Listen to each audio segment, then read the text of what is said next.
Hello everyone, कैसे आप सब लोग। फिजिक्स क्लासेस में आप सभी लोगों का स्वागत है। टीजीटी साइंस सिलेबस इंग्लिश में न होने से काफ़ी सारे स्टूडेंट को प्रॉब्लम हो रही है, स्पेशली जो या अदर बोर्ड के स्टूडेंट हैं।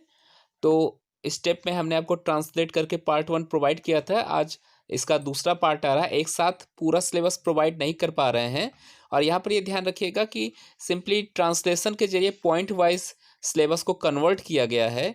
तो जो पॉइंट बना रहे हैं उसके अंतर्गत जितने भी रिलेटेड पॉइंट्स है वो सारे आपको स्टडी करने हैं। ठीक है, मेनली सारे पॉइंट को हम डिस्कस कर दे रहे हैं, कन्वर्ट कर दे रहे हैं, लेकिन उसके बाद भी आप उससे रिलेटेड पॉइंट की स्टडी करते रहिएगा।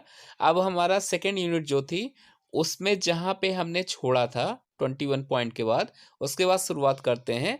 नेक्स्ट हमारा पॉइंट है कोरिलेसिस फोर्स, उसके बाद Newton's gravitation law, Kepler's law, projectile motion, motion of satellite, geostationary satellite, escape velocity, gravitational acceleration, effect on G. किसकी किसकी वजह से effect, due to height, depth, surface, या फिर मोशन की वजह से जी के ऊपर क्या प्रभाव पड़ते हैं। ठीक है, अब यहाँ पे जैसे एक पॉइंट आप ले लीजिए प्रोजेक्टाइल मोशन। तो प्रोजेक्टाइल मोशन के अंतर्गत जितने फार्मूले डेरिवेशन बनते हैं वो सारे आपको स्टडी करने हैं। तो ये एक पॉइंट हो गया प्रोजेक्टाइल मोशन, या कैपलर्स लॉ हो गया प्लेटनरी मोशन का। तो जितने भी कैपलर्स लॉ या कंडीशन बनती है वो आपको सारी स्टडी करनी है। ठीक है, और इस सेटेलाइट की बात हो गई तो सेटेलाइट में जितने टर्म्स एनर्जी, ऑर्बिटल वेलोसिटी, ये सारे आपको स्टडी करने हैं। चलते हैं नेक्स्ट पार्ट पे। नेक्स्ट पार्ट हमारा है simple harmonic motion.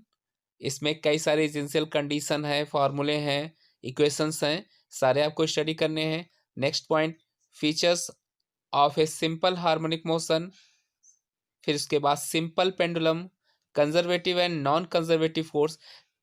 First unit से रिलेटेड एक क्वेश्चन सीरीज आपको प्रोवाइड की जा रही है, जिसमें क्वेश्चंस हैं जो स्पेशली फर्स्ट यूनिट जिसकी क्लासेस भी पढ़ा रहे हैं, और उनकी एक क्वेश्चन सीरीज भी आ रही है जो टीजीटी और पीजीटी दोनों को ध्यान में रख के बनाई जा रही है। उस क्वेश्चन सीरीज को जरूर एक बार देखिए।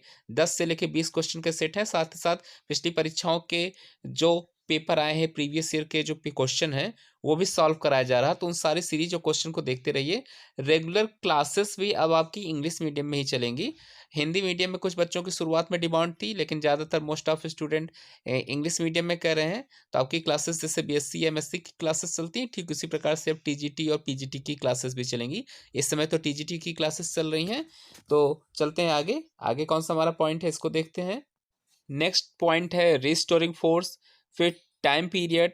टाइम पीरियड के ऊपर किन किन चीज़ों का प्रभाव पड़ता है, किसकी वजह से टाइम पीरियड चेंज हो सकता है, ये सारे पॉइंट भी आपको स्टडी करने हैं। उसके बाद एक्सिलरेटेड एंड अनएक्सिलरेटेड फ्रेम, यानी आप कह सकते हैं inertial and non inertial frame से संबंधित स्टडी आपको करनी है। उसके बाद आपका है स्टेट ऑफ वेटलेसनेस। ठीक है, ये पॉइंट है, ये मेन पॉइंट है। इसके अंतर्गत जो भी टॉपिक आते हैं वो सारे आपको स्टडी करने हैं। ठीक है, इसके बाद हम लोग चलते हैं अगली यूनिट की तरफ। अगली यूनिट हमारी हीट की है। यहाँ तक आपकी फर्स्ट और सेकेंड यूनिट के ज़्यादातर पॉइंट कवर हो गए हैं। ठीक है, चलते हैं हीट की तरफ। फर्स्ट पॉइंट हमारा है concept of heat and temperature. Second, measurement of temperature, conversion from one scale to another. Temperature की जो भी स्केल दी है, मान लीजिए सेंटीग्रेड में दिया है तो केल्विन में कन्वर्ट करो या फ़ारेनहाइट में कन्वर्ट करो। तो यहाँ से एक आध न्यूमेरिकली क्वेश्चन भी आपको पेपर में एग्जाम में मिल जाते हैं। उसके बाद एब्सोल्यूट टेम्परेचर यानी केल्विन टेम्परेचर स्केल स्टडी करनी है। Thermal equilibrium, diffusion in solid, ये पॉइंट आपको स्टडी करने हैं। इसमें जो भी और भी रिलेटेड पॉइंट्स हैं वो भी आ जाते हैं। ये आपकी मेन पॉइंट है, मेन हेडिंग है। ठीक है, इससे रिलेटेड या इसके अंतर्गत जितने पॉइंट आते हैं वो भी आप स्टडी करते रहेंगे। इसके बाद हीट पे आगे चलते हैं। नेक्स्ट पॉइंट हमारा है ऑक्सीडेटिव सॉलिड, फिर heat speed, equilibrium state, temperature gradient, good and bad conductor, heat convection, convection current, elusive and real spread, radiation. ठीक है, ये सारे पॉइंट आपके हीट से रिलेटेड हैं। इसके बाद भी बहुत सारे पॉइंट हैं, मेंशन हैं, जिनके बारे में अगले पार्ट में हम लोग डिस्कशन करेंगे कि कौन-कौन से पॉइंट और आते हैं इस यूनिट में, हीट में। तो 3-4 पार्ट में आपका कंप्लीट सिलेबस प्रोवाइड कर पाएँगे, ठीक है? तो पॉइंट आप नोट करते रहिए, कोई डाउट हो तो क्लियर करते चलिएगा।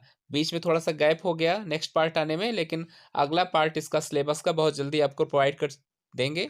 आज सूचना थोड़ी-सी एग्ज़ाम के संदर्भ में प्राप्त हुई थी कि कुछ कारणों से, जैसे तदर्थ शिक्षकों को इस वैकेंसी में शामिल किया गया, तो फ्रेश और उनमें थोड़ा-सा नंबर का डिफ़रेंस था, या बायोलॉजी की सीट नहीं थी। इन सारे मैटर को लेके कुछ समय के लिए वैकेंसी रुकी हुई है। संशोधित विज्ञापन बहुत जल्दी जारी होगा, तो इसके बारे में सूचना आपको दी जाएगी। आज के लिए इतना ही। बहुत ही जल्द आपको नेक्स्ट पार्ट इसके बाद वाला सिलेबस का प्रोवाइड कर देंगे। तो मिलते हैं नेक्स्ट वीडियो में। आज के लिए बस इतना ही। धन्यवाद।